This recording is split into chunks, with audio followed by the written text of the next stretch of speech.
starting? Well, I thought you were starting. No, because you said you were moving. Oh, yeah. Maybe I'm going to do the first. Okay. Yeah. Sorry. We're looking at Yeah. No. Okay. Well, we just want to welcome everybody to episode 5, where we're going to be talking about reconciliation. And this is season 2 of our podcast, It's Bigger Than Forgiveness. And so, Alex, I think maybe a good thing to do at this point would be to give a high-level overview so we can help our listeners understand why we are saying it's bigger than forgiveness. Because clearly it's not less than forgiveness. And we're going to have to cheer first that we finally made it to the pity part of talking about forgiveness. So we do want to review. And first we talked about receive and remember. And those two things are our Godward orientation. They're our vertical. And so when we receive, we're talking about that we can be at peace with other people. We can't be at peace with other people if we're not at first at peace with God. And He pursues us in our sin. And so therefore we can pursue others. And so we allow God to set the parameters and give us the supernatural power to live as spiritual friends with one another. And that's what it means to just live in a Godward orientation before we can even really think about forgiveness. And then we have to be aware of our ongoing sin. So we have to remember that we're sinful creatures and we have an ongoing need for forgiveness. And that keeps us in a posture of gratitude and humility toward the Lord. And it reminds us and enables us to be more patient with other people.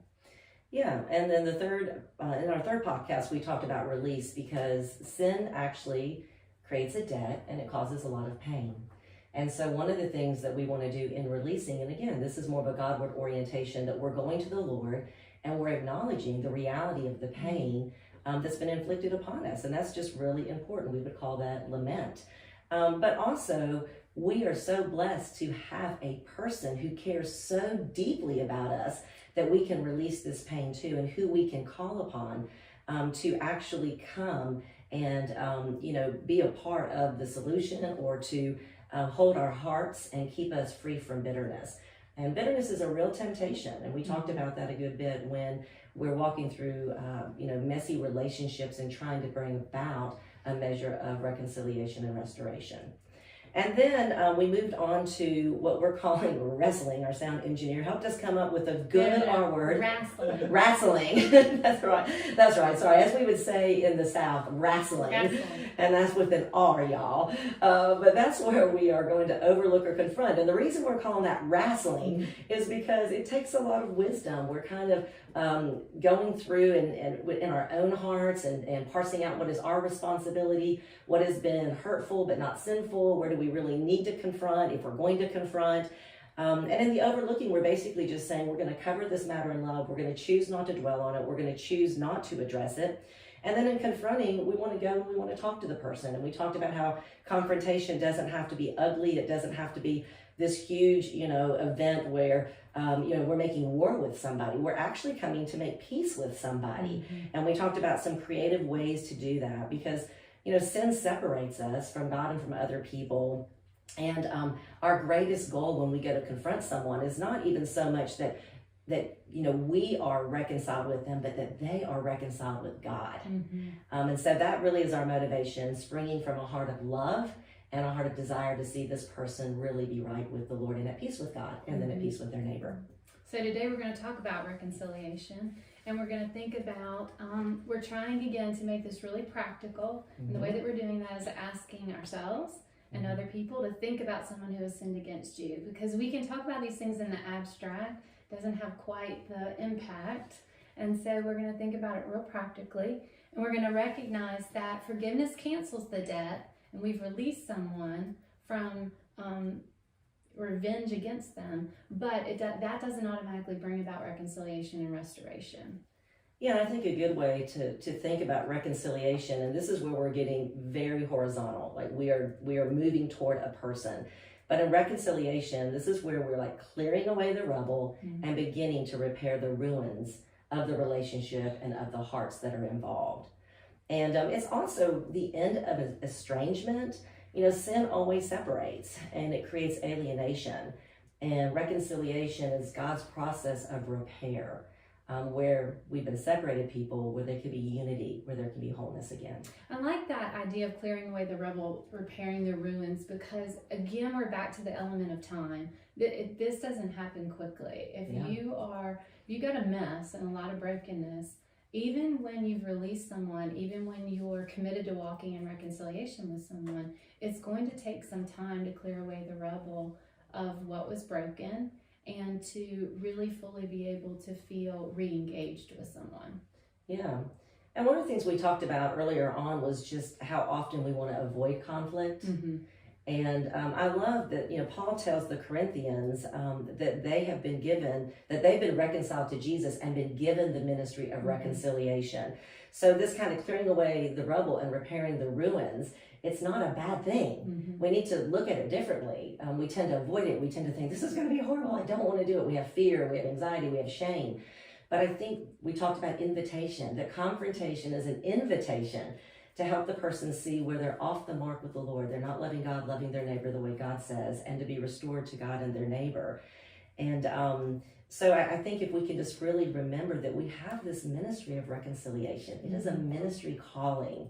It is a calling that we go and we bring people the comfort of the gospel and the call of the gospel, in their sin, that we're saying, hey, you've done this, but there's grace. You've done this and there's forgiveness. You've done this and I want to be restored to you. Yeah, and I think that perspective where it's not all about me, there's just like a higher purpose here, does help when we're working through a lot of difficult feelings.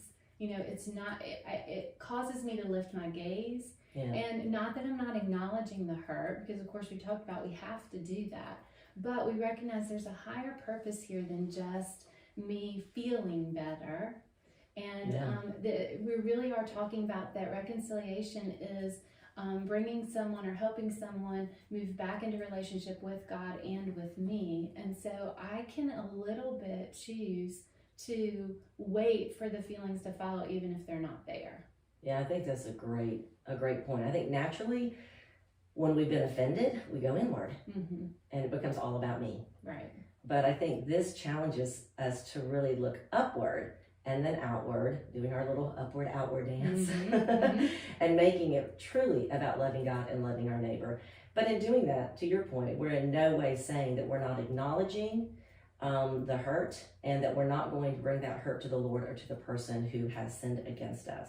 Yeah. I think this is going to be particularly hard when we're trying to still discern if repentance is there in the other person. And so we're going to make sure that next time when we talk about that full restoration where trust has been restored, we're going to spend some time next episode talking about how to discern that when there may be times when restoration is not possible. So I know that's always a big question on everyone's mind, and we're definitely going there. Today, though, we're going to focus on maybe what we're saying when we are promising to forgive and reconcile with another. And then we're also going to touch a little bit on how we would enter into reconciliation and forgiveness if we're the ones who've done harm. So hang on till the next episode for the difficult to discern relationships. But today we're going to focus on what does it actually mean? What am I saying when I say that I forgive someone? Yeah, and I want to say everything you just said is why we've called this It's Bigger Than Forgiveness. Right. Because, we have unpacked so much throughout the course of this podcast and this season. And I just think that these principles are so important that they become a part of our thinking and our believing and actually our practice. So I love this practice of knowing that forgiveness is a promise made and a promise kept. And it's really an exchange. We might call this transactional forgiveness, where you and I, if there's sin between us, we're actually making a transaction where I'm asking you to forgive me. And when you say, yes, Brenda, I forgive you, that you're making some promises to me. And these promises are based on the scripture. They're not original with us. They've been around for a while. I'm not even sure where they originated. But one of the promises that we make, and I've memorized these, so when I'm tempted to be bitter towards someone that I have told that I have forgiven you, like these are the promises that I play in my mind. Like, what did I promise this person? And that holds me to a standard, and that holds me accountable, and it guards my heart from really going down that road of nursing that grudge and becoming bitter. But the first promise is, I promise I will not dwell on your sin in my own mind. And again, this is kind of just a mental rehearsal where I'm going over and over and over again. And this is why bitterness has such great memory. Because if you remember something over and over and over again, and you've got the picture in your mind, you're not going to forget it. And that just, allows you and protects your heart from, in your mind, from thinking about somebody in a punitive or vindictive way. And so I also realize this is a point where if it comes to my mind and I'm tempted toward bitterness, I'm immediately going to go back and pray. We know that Satan is a roaring lion. We know the flesh is weak. We know the world is coming after us. We have real enemies that seek to divide us and separate us from one another. And so, and some of the patterns we deal with in intimate relationships come up over and over again. And we've talked about the need for, forbearance. And so I think this whole idea of not dwelling on it in my mind is also a way to just go to the Lord and pray for that person, pray for my own heart, pray for continued reconciliation and restoration in the relationship. Yeah, and then the next promise is going to be that I promise not to use your sin against you. And so this is not to say that the sin is not going to ever be discussed again, because just like you said, there are patterns sometimes in sin that necessitate that we acknowledge things from the past. But it's particularly saying, I'm not going to be vindictive again. It'll only be brought up in a loving manner, and it's only going to be brought up in order to bring further healing and further restoration. So we all know the you always, you never conversations that we don't.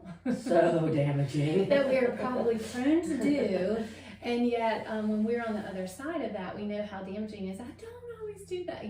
So we're really promising that we're going to stay away from statements like that, and but we are going to maybe have to discuss patterns, but it's going to be done only to bring out further healing. So I'm not bringing it up to hurt you. I'm not bringing it up to heap guilt and shame and judgment on you. So I'm going to avoid those polarizing statements and going to try to promise that this matter is now a matter that can only bring healing and restoration, not further distance for us.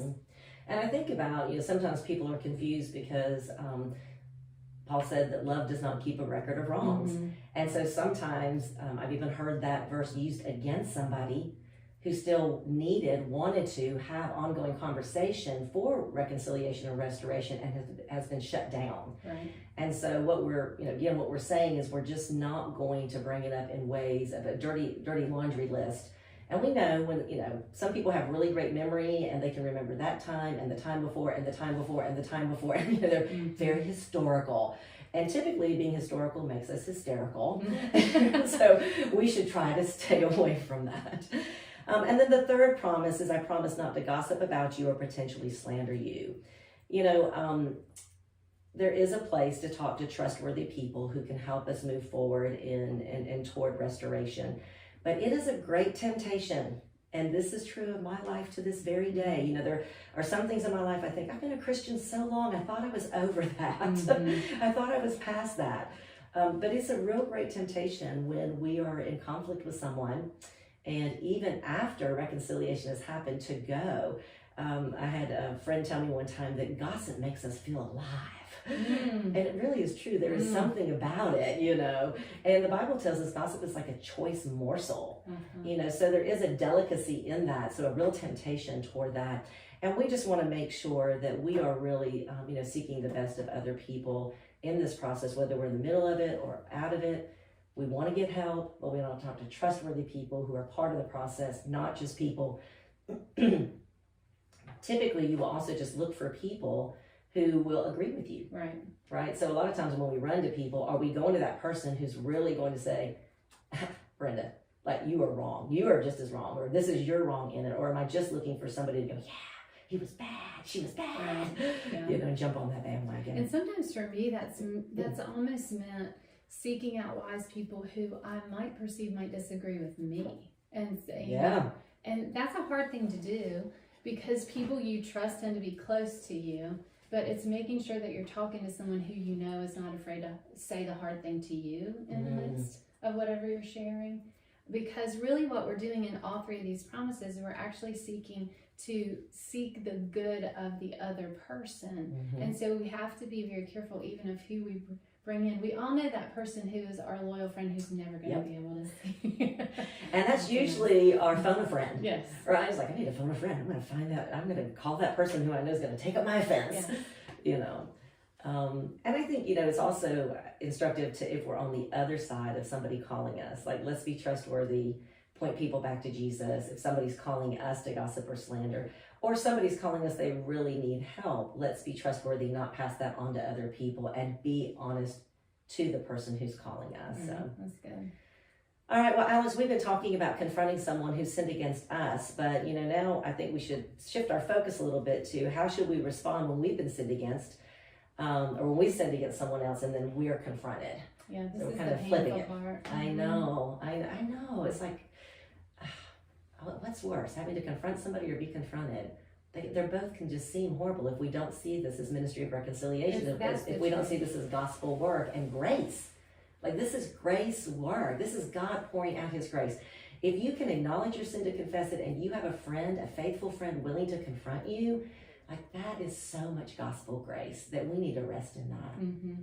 Yeah, and I'm glad we're talking about this here, because I think we need to remember that relationships are complex, and very rarely are we in a relationship where it's so clean that someone just hurt me and then I responded perfectly, and then I can go with this clean slate and confront them, and we can have this reconciliation. It just doesn't work that way in my life. No. Yeah. We sin, and then we sin in the confrontation part. So then we have to go back and talk about the original sin, and then all the sin that's surrounded trying to make things right, right? Well, yes, that's the way it usually goes for me. It starts getting really tangled. And so even in the midst of confronting other people, we're going to find ourselves confronted often. And, or like you said, we're going to be confronted about how we confront. So we're going to have to stay in that posture of humility and teachability, whether we're confronting or being confronted. But particularly when the tables get turned and we realize, I did something too. I'm going to have to be open to how the other person views me and what they saw. Yeah, I heard somebody one time say that we should have such a view that when somebody comes to us, we're like, that's it? Because if you really knew my heart and my thinking, my actions, you would come with so much more, just to have that posturing of humility. Well, let's talk about some ways we can demonstrate humility and teachability. And one way is that, if we don't minimize, blame shift, or deny wrongdoing. A lot of times we can go and confront or be confronted, and there's always the, well, if you had done this, but only, I wouldn't have done that, maybe, when. All of these words that try to justify our behavior and our attitudes and our actions and our words. And so we have to lay that down. That's that inner defense attorney that wants to rear its ugly head. And he is strong. And we've been doing it since the garden. Ed Welch says that when we are confronted with our sin, we hide and we point, and it's exactly what Adam and Eve did. We hide by minimizing or denying, and we point when we're blaming other people and shifting the responsibility to someone else.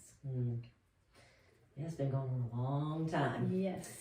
So another way I think to demonstrate humility is, a lot of times when we're going to someone or we're being confronted by somebody, a lot of times they've actually sinned too. Right.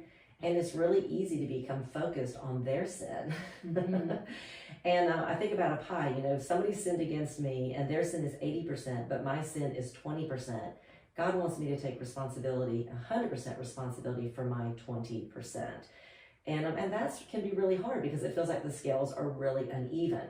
But if we really understand that sin is not defined primarily by what I do against you, but God is defining that as how I am sinning against him, and then, sinning against you, then it becomes incredibly important to confess that sin, because I'm going to the Lord with my sin first, and then I'm coming to you to ask forgiveness as well. And the other thing I've just seen is, when we do that, even if we're don't have the greater percentage, if you will, of responsibility of the sin and the conflict, it has such a humbling effect. Very often, it will have a humbling effect on the other person to lay down their arms, and then they are now willing to also say, wow, here's what I did. Will you also please forgive me? Yeah.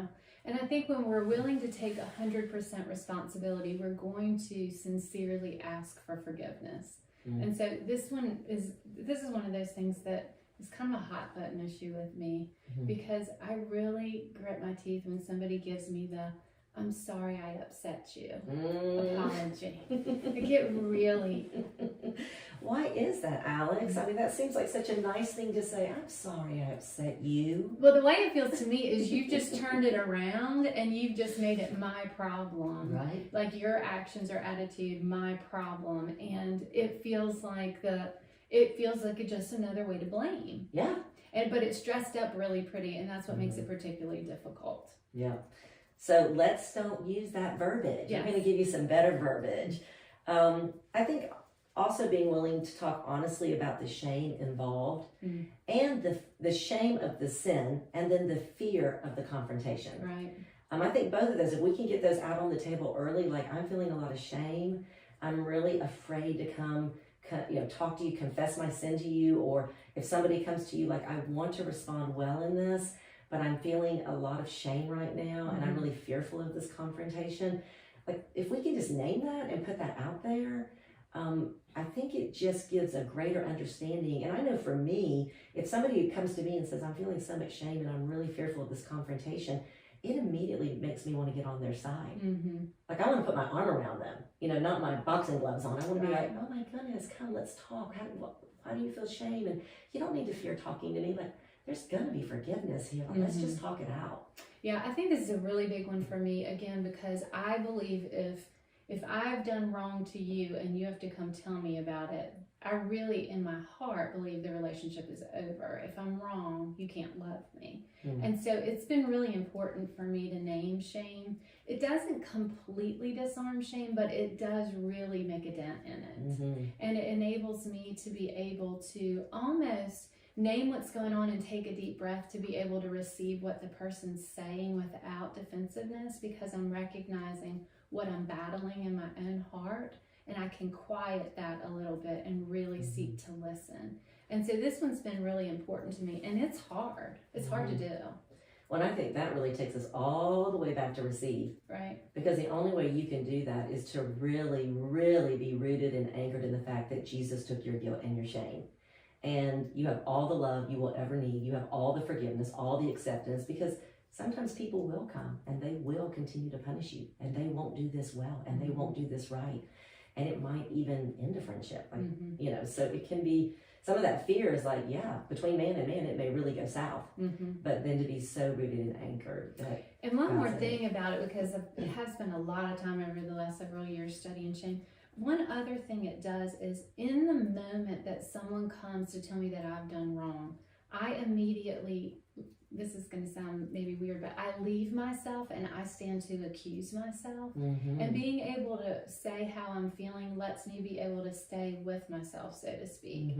And so, yes, I'm tempted to defensiveness, but for me, what I'm even more tempted to is I'm going to cross-examine myself. Like I'm tempted to self-condemnation in that moment. So naming shame helps me to say, okay, this is where I am. I don't have to go over here and become my own prosecuting attorney. So we're tempted to be the defense attorney, but we're also tempted to be the prosecuting attorney. That's a great point. Yeah. All right. Well, another way we can show humility and teachability is to ask them not just what we did, but what was the impact. Yeah, I love this one too, because so often we when I've been confronted, now I've named shame, but now I just want to get to the place where we can be reconciled as fast as possible. So I want to say, please forgive me. I don't want to, I don't like, I'm sorry you feel that way. I want to say, please forgive me, but I want to get there really quickly. And sometimes in getting there quickly, it leaves the other person who's been harmed feeling hollow or empty or even left out, because it's almost like I've checked the box and just done what I knew I had to do. I think this question helps slow that down a little bit and helps to be able to say, okay, I understand that I said that thing, but can you tell me how that made you feel? Like, how did that impact you? What has been the ongoing narrative in your head after that happened? And so it enables me to go a little bit deeper and to really make a full confession and asking of forgiveness instead of a kind of a checking the box. Yeah, and I think it's so good for the person making the confession to hear the impact, because it is actually a deterrent to continue to sin against the person. if you never hear that impact, it's like, okay, I sinned, you forgave me, whoop, we can just move on. But when you begin to say, or I begin to tell you, like, this is how this really hurt me, now your heart is grieved over your sin. So often we don't grieve over our sin. And if we're not grieving over our sin, we're probably not going to be mortifying or putting our sin to death. Like, it's just not that big of a deal.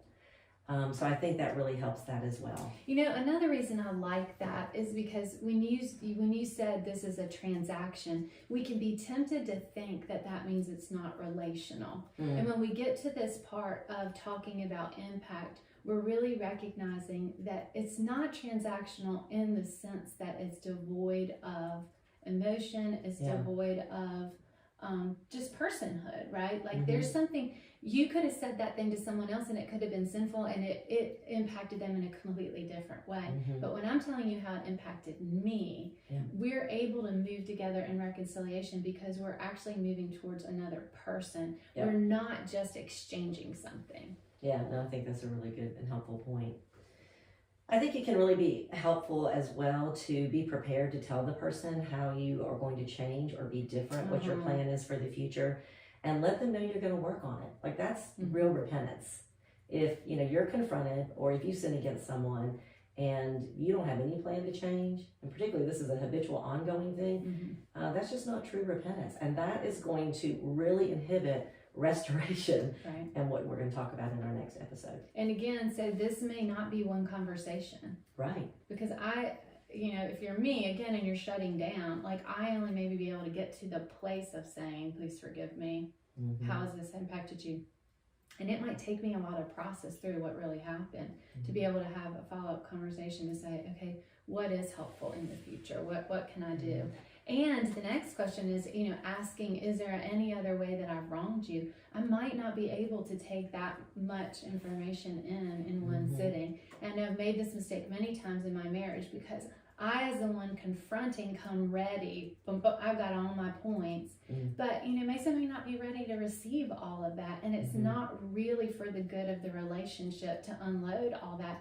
And so we have to be able to be honest with one another of like, okay, I understand to this point. Can you give me a pause here, and can we pick up again tomorrow morning? Yeah, that's so good. So it's ongoing, relationally ongoing. Well, another way we think we can be humble and teachable is to make our confessions specific and not general, and to use biblical categories. You know, it's easy just to go into somebody and say, hey man, I was a jerk. Yeah. You know, I'm sorry, I hurt you. Right? But, you know, it would be better to say, I sinned by being selfish when I demanded you do it my way, and I was unloving and impatient because I wanted to be in control. And, you know, to get from I was a jerk to that other language is going to take time in my own heart. And we talked so much about that in the first 3 episodes of all the work that we need to do before we even come to somebody, because that is such a hollow confession. You know, really. So specific, not general, and then using these biblical categories. And not only that, what you did and what you admitted was you talked about, you alluded to behavior. I was selfish, I demanded behavior. And I was unloving and impatient. Now we're talking about attitudinal, we're talking about heart level here. So you took your confession to another level by saying, it's not just my outward behavior that was sinful, I'm even acknowledging that my heart posture towards you was sinful. Exactly. Very good.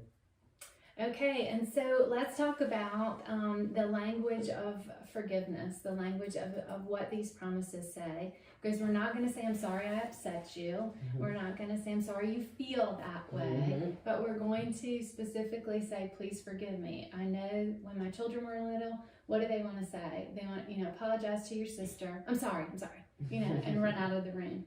We are going to try to lean into the language of please forgive me. That's what we're asking for. And so we're going to use it. Please forgive me for, and we're going to name what we've done, and we're going to try, like you said, to use biblical terms around it. I was selfish. Please forgive me for being selfish. Please forgive me for being harsh. And then if we can, like you did a minute ago, even acknowledge the heart. I was impatient when I did that. I was unloving towards you.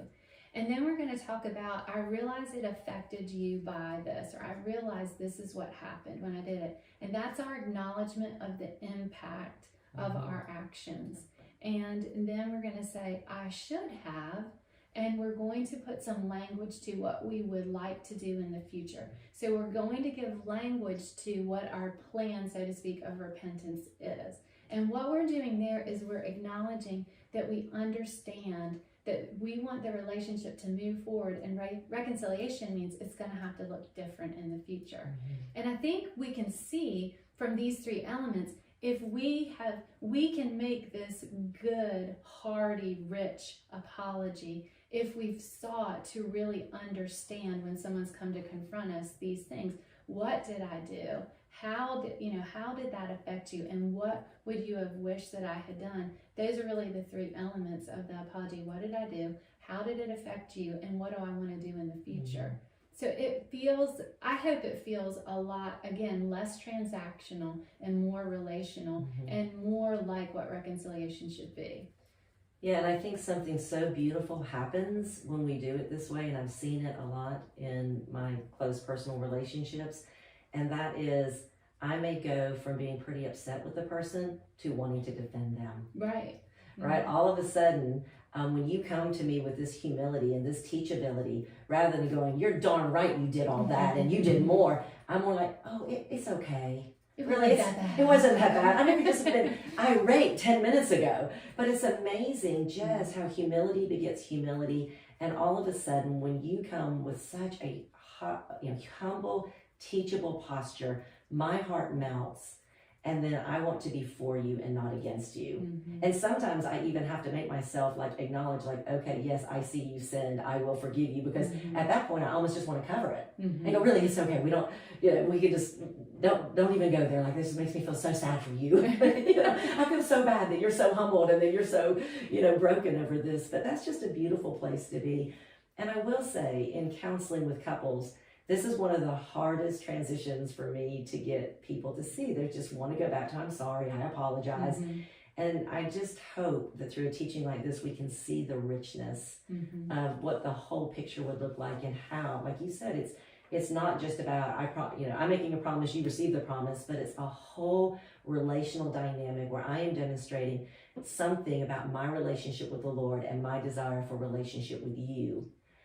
As a result, and it's beautiful. It is gospel. Yeah, it is gospel. And we go back to that language you used, clearing away the rubble. If we get to this level of apology, we have cleared all the rubble. That's right. It's like there's nothing left to say, and we really can start to rebuild. Yeah. Well, I know one thing we just talked about is we do have to be careful not to judge repentance by the quality of the confession, because not everybody you talk to will know this. You know this now, right. But not everybody else is going to know it. Yeah, I call this weaponizing good teaching, and we do this, and you mentioned marriage counseling. When I talk to couples and I do try to teach what a good apology sounds like, and then it becomes weaponized. Well, see, you're not really sorry because you didn't say that you were impatient with me. And so, Alex said. Oh, yeah. I love that one. Yeah. Alex said. It's like, no. Jesus said. Yeah, please don't use me as a weapon in your relationship. So we love to teach this. We think it does really help to completely clear away rubble and leave place for rebuilding, but we want to recognize that we're all works in progress, and that someone can be honestly repentant and not use the exact language that Alex and Brenda just said on that podcast. They really can. So we want to give grace even here in the way that we receive someone's apology. And I think, particularly our more intimate family and friend relationships, we need to learn this. We need to model it. Let it become our practice. And then really through modeling, we're teaching. Yeah. And then maybe when we have the opportunity, maybe you have younger children, you can begin to teach and train them in this. Maybe you can have a one-off conversation with your husband, like, hey, I listened to this, or why don't you listen to this podcast? I think this would be a great way to, for us to begin to teach our family to relate to one another. And so we just want to be patient with people, and we're not trying to set up a barrier here in giving language. We just want to give the language because we think it's beautiful and useful and helpful and restorative. So I loved your point about you're ready to go defend the other person, and it can be hard to know how to respond to an apology like this. And I love that Brene Brown teaches that they teach in their family that when someone apologizes, that you thank them. And I think that's really beautiful. And the funny thing is, if you've ever had someone do it and you apologize for them and they say thank you for apologizing, and you're expecting them, no, it was okay, and they go thank you, you're like, wait, what? You're agreeing that I said it? But there is something really sweet, I think, with knowing how to acknowledge when someone has given you something really precious. And that maybe it keeps us from doing that. Oh, it's okay. Yeah. I think where I've landed is just, of course, I forgive you. I love you. Yes. Just I think maybe that's a great thing to practice. Like when you're on the other end of this, what are you going to say? Like be prepared to have an answer that will let the person know they've been restored. Which I think is really good. Well, Alex, we would say, and Jesus would say, that Christian relationships should be marked by asking for and granting forgiveness on a regular and normal part of our relating. And so often it's just not. Proverbs 28:13 says, whoever conceals their sins does not prosper, but the one who confesses and renounces them finds mercy. Yeah. And I know I need a lot of mercy in my life. And so I want to be quick to confess. I want to be wise and discerning in how I'm approaching other people about their sin. But it would be interesting to do a poll of Christians, professing Christians, to see how many of them would say, in my family, we, on a daily basis, people are asking or granting forgiveness. Because I can almost guarantee you, if you've got several people living under the same roof on a daily basis, you've got sin. Right. Yeah. And sometimes parents can think that that's something they should not do with their children. And I know you and I both say all the time when we're talking specifically to parenting that actually apologizing in your home to your spouse is beautiful, but apologizing to your children and asking them to forgive you is really putting the gospel on display for them. And they will learn more from that than any amount of teaching that you do. So we really do encourage parents even to ask forgiveness from their children. But a lot of what we talked about so far, Brenda, has really been about Christian on Christian. And so there are times when we are in relationship with unbelievers.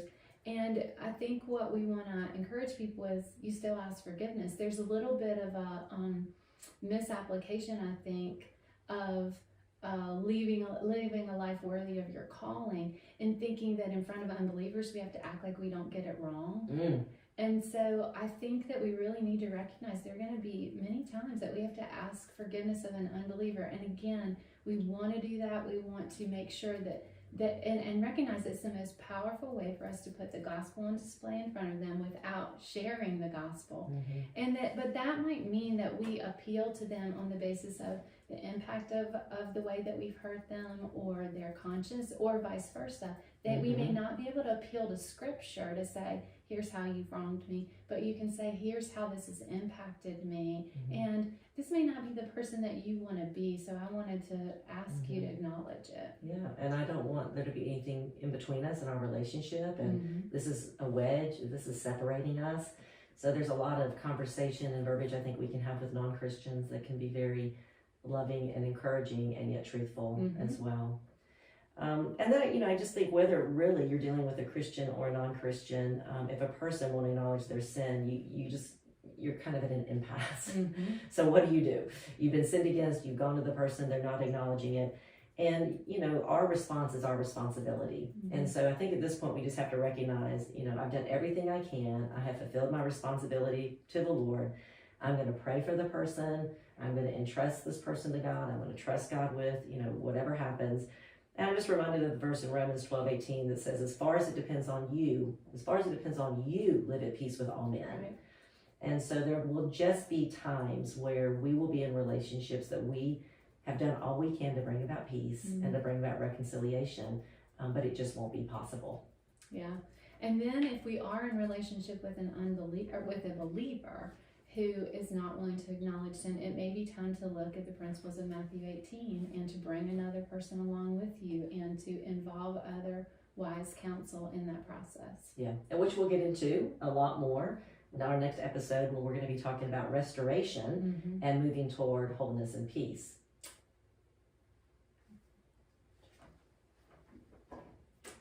Well, that was tidy. So that was kind of... Sometimes we don't know where to end. We just end it. Well, you said You had this, and I didn't know if you Oh. could say that. So that's